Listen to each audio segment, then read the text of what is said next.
Hi, welcome to little bright side. Kochi കഴിഞ്ഞ് എനിക്ക് ഏറ്റവും ഇഷ്ടമുള്ള സ്ഥലം എന്ന് പറയുന്നത് പാലക്കാടാണ്. There is something so special about this place. ഇവിടുത്തെ മലകളും പച്ചപ്പൊക്കെ ആയിരിക്കാം, ഭയങ്കര സൈലൻ്റ് ആയിട്ടുള്ള ആൾക്കാരോ റോഡുകളോ ആയിരിക്കാം, എല്ലാത്തിനും ഒരു പ്രത്യേക ഭംഗിയാണ് ഇവിടെ. ഇന്നൊരു പാലക്കാടുള്ളൊരു നോർമൽ സാറ്റർഡേ ആണ് കേട്ടോ. രാവിലെയൊക്കെ എണീറ്റ് മ്യൂസിക് ക്ലാസ് ഉണ്ടായിരുന്നു. ക്ലാസ്സൊക്കെ കഴിഞ്ഞ് ഇഡ്ഡലിയും സാമ്പാറൊക്കെ കൂട്ടി നല്ലൊരു ബ്രേക്ക്ഫാസ്റ്റൊക്കെ കഴിച്ചതിന് ശേഷം ഇന്ന് ഞങ്ങൾ ഇച്ചിരി നാളായിട്ട് പോകണമെന്ന് വിചാരിച്ചിരിക്കുന്ന ഒരു സ്ഥലത്തേക്കുള്ള യാത്രയാണെന്ന്. ഇതിന് മുന്നേ അങ്ങോട്ട് പോകാത്തതുകൊണ്ട് ഞങ്ങൾ രണ്ടുപേരും മാത്രമാണ് ഈ ഒരു യാത്രയ്ക്ക് പോകുന്നത്. മേ ബി ഈ ഒരു ട്രിപ്പ് അടിപൊളിയാണെന്നുണ്ടെങ്കിൽ ബാക്കി എല്ലാവരും വിളിച്ചിട്ട് പോകണം എന്നുള്ളൊരാഗ്രഹത്തോടു കൂടിയാണ് പോകുന്നത്. പോകുന്ന വഴി പെട്രോളൊക്കെ അടിച്ച് പാലക്കാട് ടൗണിലുള്ള ചെറിയ ചെറിയ കാഴ്ചകളൊക്കെ കണ്ട് ആസ്വദിച്ച് ഞങ്ങൾ ഫസ്റ്റ് ഡെസ്റ്റിനേഷനിലേക്ക് എത്തി. ട്രിവാൻഡ്രം ചിക്കൻ കോർണർ പാലക്കാടിൻ്റെ ടൗണിൽ തന്നെയുള്ളൊരു കടയാട്ടോ ഇത്. ഞാൻ കല്യാണം കഴിഞ്ഞ് വന്നപ്പം അച്ചച്ചൻ എനിക്ക് ആദ്യമായിട്ട് വാങ്ങിച്ചു തന്ന ഒരു ഫുഡാണിത്. And I love this. ഇവിടുത്തെ ചിക്കൻ ഫ്രൈയും ചപ്പാത്തി എനിക്ക് ഭയങ്കര ഇഷ്ടമാണ്. അങ്ങനെ അതൊക്കെ പാഴ്സലൊക്കെ വാങ്ങിച്ചുകൊണ്ട് വഴിയിലെ കാഴ്ചയൊക്കെ കണ്ടിട്ട് ഞങ്ങളിന്ന് ഞങ്ങളുടെ ഡെസ്റ്റിനേഷനിലേക്ക് പോവാണ്. മഴ കഴിഞ്ഞ് നിൽക്കുന്ന പാലക്കാടിന് ഒരു പ്രത്യേക ഭംഗിയാണ്. സ്പെഷ്യലി ആ ഒരു നല്ല പച്ചപ്പും മലകളിലൊക്കെ ഇങ്ങനെ ഇറങ്ങി വരുന്ന ഫോഗും ഇതെല്ലാം കണ്ടുകൊണ്ടുള്ള യാത്ര ഭയങ്കര അടിപൊളിയാണ്. സോ ഇന്ന് ഞങ്ങൾ പോകുന്നത് പാലക്കാട് തന്നെയുള്ള മീൻവെള്ളം എന്ന് പറഞ്ഞുള്ള ഒരു വാട്ടർഫാൾസിലേക്കാണ്. എവിടെയോ കേട്ടിട്ടുണ്ട്, പിന്നെ അച്ചച്ചൻ പണ്ട് പോയെന്ന് പറഞ്ഞിട്ടുമുണ്ട്. സോ വലിയ പ്രതീക്ഷകളൊന്നും ഇല്ലാണ്ടാട്ടോ ഞങ്ങൾ പോയത്. പക്ഷേ ഈ വാട്ടർഫാൾസ് അല്ലെങ്കിൽ ഒരു ഏരിയയിലേക്ക് അടുക്കും തോറും നേച്ചറിൻ്റെ ഭയങ്കര ഒരു മാജിക്കായിരുന്നു ചുറ്റും. ചെറിയ ചെറിയ അരുവികളും പല കളേഴ്സിലുള്ള ഗ്രീനും, ഭയങ്കര ഒരു ഫ്രഷ്നെസ് ആയിരുന്നു ആ ഒരു ഹോൾ ജേർണി ആൻഡ് ദിസ് വാക്ക്. ഞങ്ങളിപ്പോൾ ഉള്ളത് മീൻവെള്ളം വാട്ടർഫാൾസിലാണ്. ഇന്നത്തെ ദിവസം എന്താ? ഇന്നൊരു സാറ്റർഡേ ആണ്, ജൂലൈ 19th or 18th എങ്ങാണ്ട്. ഞങ്ങൾ രാവിലെ ഇപ്പം നട്ടുച്ചയ്ക്ക് ഒരു വാട്ടർഫാൾസ് കാണാൻ വന്നേക്കാണ്. പാലക്കാട് മീൻവെള്ളം വാട്ടർഫാൾസ്. അധികം പേരൊന്നും ഇവിടെ ഇല്ല, മേ ബി അതിൻ്റെ ഉള്ളിൽ കാണും. വന്ന വഴിയൊക്കെ നല്ലതായിരുന്നു. കുഞ്ഞു കുഞ്ഞു സ്ട്രീംസൊക്കെ ഉണ്ടായിരുന്നു, ക്ലിയർ വാട്ടർ ആയിരുന്നു. അങ്ങനെ ഓക്കെ. ഈ വാട്ടർഫാൾസ് കാണാൻ പോകണമെങ്കിൽ ഇങ്ങനെ ചെറിയ ചെറിയ അരുവികളൊക്കെ ക്രോസ് ചെയ്യണം.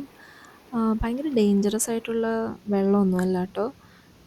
നമ്മുടെ കാലിൻ്റെ ജസ്റ്റ് മുങ്ങിക്കിടക്കുന്ന വെള്ളം മാത്രമേ ഉള്ളൂ. സോ ഭയങ്കര സേഫായിട്ട് എനിക്ക് തോന്നി. നല്ല നല്ല വ്യൂസ് ഉണ്ട് കേട്ടോ. ചെറിയ ചെറിയ ചാട്ടങ്ങൾ പോകുന്ന വഴിയൊക്കെ കാണാമായിരുന്നു. പാലക്കാട് ഇത്തവണ മഴ കുറവായിരുന്നു കേട്ടോ. സോ ഞങ്ങളിപ്പോൾ പോയ ജൂലൈ സമയത്ത് ഒട്ടും ഫോഴ്സ് ഇല്ലാത്ത വാട്ടർഫാൾസ് ആയിരുന്നു. പക്ഷേ ഞങ്ങൾക്ക് ഒട്ടും പ്രതീക്ഷയില്ലായിരുന്നതുകൊണ്ട് അതൊട്ടും ഞങ്ങളെ ഡിസപ്പോയിൻ്റ് ചെയ്തില്ല. അതിനപ്പുറം ആയിട്ടുള്ള കുറേ പ്രകൃതി ഭംഗികൾ അവിടെ ഉണ്ടായിരുന്നു. സോ അതെല്ലാം എൻജോയ് ചെയ്തുകൊണ്ട് ഞങ്ങൾ അവിടുത്തെ കാഴ്ചകളൊക്കെ കണ്ട് മുന്നോട്ട് നീങ്ങി. ഇതിൻ്റെ ഉള്ളിൽ കൂടെയൊക്കെ നടക്കുമ്പോഴും ആ ഗ്രീനറിയൊക്കെ കാണുമ്പോൾ തന്നെ എൻ്റെ പകുതിയുള്ള ടെൻഷൻസും വറീസും എല്ലാം ഇങ്ങോട്ടോ പറന്നു പോകുന്ന പോലെ എനിക്ക് തോന്നും. ഞാൻ ഏറ്റവും എൻജോയ് ചെയ്യുന്നത് ഇങ്ങനെയുള്ള സ്ഥലത്ത് എത്തിച്ചേരുമ്പോഴാണ്. ഈവൻ അച്ചച്ചയ്ക്കും അതുപോലെ തന്നെയാണ്. We are a best when we are in nature. So ഇത് ഭയങ്കര ഒരു റീചാർജിങ് ആയിട്ടുള്ളൊരു എക്സ്പീരിയൻസ് ആയിരുന്നു.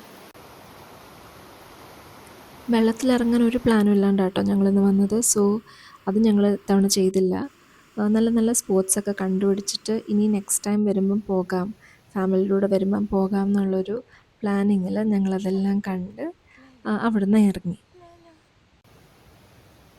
ഇറങ്ങിക്കഴിഞ്ഞ് കുറച്ച് ദൂരം ഒരു അരുവി ഉണ്ടായിരുന്നു. അരുവിയുടെ സൈഡിൽ ഞങ്ങൾ നിർത്തി. നമ്മളിന്ന് രാവിലെ വാങ്ങിച്ച ചിക്കൻ ഫ്രൈയും ചപ്പാത്തിയും ബിരിയാണി റൈസൊക്കെ ആയിട്ട് അതിൻ്റെ സൈഡിൽ ഇങ്ങനെ ഇരുന്ന് ഭക്ഷണമൊക്കെ കഴിച്ചു. വലിയ കാര്യമൊന്നുമല്ല, പക്ഷേ ഇത്തരം ചെറിയ ചെറിയ എക്സ്പീരിയൻസസ് ആണ് ലൈഫിൽ ഏറ്റവും കൂടുതൽ വാല്യൂ തരുന്നതെന്ന് എനിക്ക് എപ്പോഴും തോന്നിയിട്ടുണ്ട്. അങ്ങനെ ഫ്രണ്ടിലുള്ള റബ്ബർ തോട്ടവും ദൂരെ കുറച്ച് മയിലുകളെയും സൈഡിൽ ഒഴുകുന്ന അരുവിയൊക്കെ കണ്ട് നല്ലൊരു ചിക്കൻ ഫ്രൈയും ചപ്പാത്തിയൊക്കെ കൂട്ടി ഞങ്ങൾ അന്നത്തെ ലഞ്ച് കഴിച്ചു. അതിൻ്റെ ഇടയ്ക്കൊരു നല്ല മഴയും പെയ്തു കേട്ടോ. എനിക്കിതിൻ്റെ ഫീലിംഗ് ഒക്കെ പറഞ്ഞു തരാൻ അറിയാൻ പാടില്ല. ബട്ട് ജസ്റ്റ് ഇമാജിൻ, നല്ല ചൂടുള്ള പൊരിച്ച കോഴിയും അതിൻ്റെ ചുറ്റും അരുവിയുടെ സൗണ്ടും നല്ലൊരു മഴയും. And that's all we need in life. So yeah അത്ര ഉണ്ടായിരുന്നുള്ളൂ. ഒരു ഭയങ്കര കുഞ്ഞായിട്ടുള്ളൊരു വീഡിയോ ആയിരുന്നു കേട്ടോ അത്. ഞാനിങ്ങനെ ഭയങ്കരമായിട്ട് വീഡിയോ ഒക്കെ എടുത്ത് വ്ളോഗൊക്കെ ആക്കണം എന്ന് വിചാരിച്ചൊന്നും എടുത്ത വീഡിയോസൊന്നും അല്ല. പക്ഷേ ഇതിവിടെ മെമ്മറിക്ക് കിടക്കട്ടെ എന്ന് വിചാരിച്ച് എടുത്ത വീഡിയോസൊക്കെ കമ്പൈൽ ചെയ്ത് ഇടുന്നെന്ന് മാത്രമേ ഉള്ളൂ. അങ്ങനെ തിരിച്ചുള്ള വഴിയും ഭയങ്കര ബ്യൂട്ടിഫുൾ ആയിരുന്നു കേട്ടോ.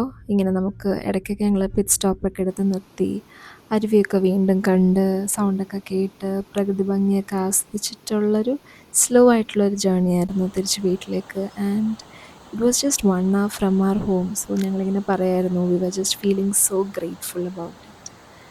അങ്ങനെ so that was all about this video. Thanks for watching and will see you in the next.